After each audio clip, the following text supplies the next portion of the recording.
हुजूर अलैहिस्सलाम ने मजमा सहाबा पे नजर डाली, फरमाया कि बताओ भाई वो कौन सा दरख्त है जिसकी मिसाल मोमिन की तरह है। वो ऐसा दरख्त है जिसके पत्ते ही नहीं झड़ते। हजरत अब्दुल्ला इब्न उमर रदी अल्लाह ताला अन्हु फरमाते मुझे जवाब आता था कि वो खजूर का दरख्त है। कहता पीछे हटें आप, मैं बताता हूँ आपको इसका जवाब। हजरत अब्दुल्ला इब्न उमर कहते मुझे पता था कि वो खजूर का दरख्त है, लेकिन मेरे वालिद बैठे थे, अबू बकर सिद्दीक बैठे थे, मौला अली बैठे थे, सहाबा बैठे थे। आप फरमाते हर एक मुझसे बड़ा था, तो मुझे मेरे अदब ने इजाजत नहीं दी कि मैं जवाब दूं। अल्लाह करे मेरी इस बात आपकी समझ में आए। सवाल का जवाब मुझे आता था, लेकिन अदब का तकाजा था कि मैं बड़ों की मौजूदगी में जवाब न दूं। हुजूर ने दोबारा पूछा, सहाबा खामोश रहे, तो फरमाया मैं बताऊं? या रसूलल्लाह बताइए। तो महबूब फरमाने लगे वो खजूर का दरख्त है।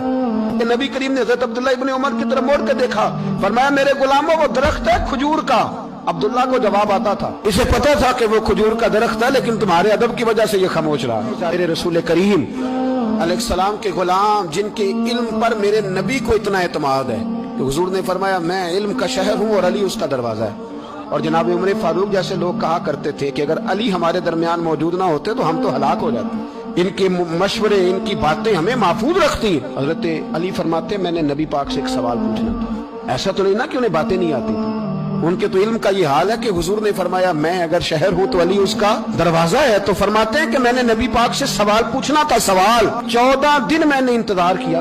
हर रोज मैं मस्जिद में जाता, घंटों बैठता, पर 14 दिन इंतजार किया। क्यों? फरमाते मेरे दिल में ख्याल आता था कि कोई और आए, वो वाला मसला पूछ ले तो मेरे वाली बात भी हल हो जाए, मुझे हुजूर से पूछना ना पड़े, कोई और पूछ ले ताकि मुझे ना पूछना पड़े। फरमाते हैं 14वें दिन एक बद्दू आया, उसने आके नबी करीम अलैहिस्सलाम से सवाल वो पूछा जो मेरे दिल में था।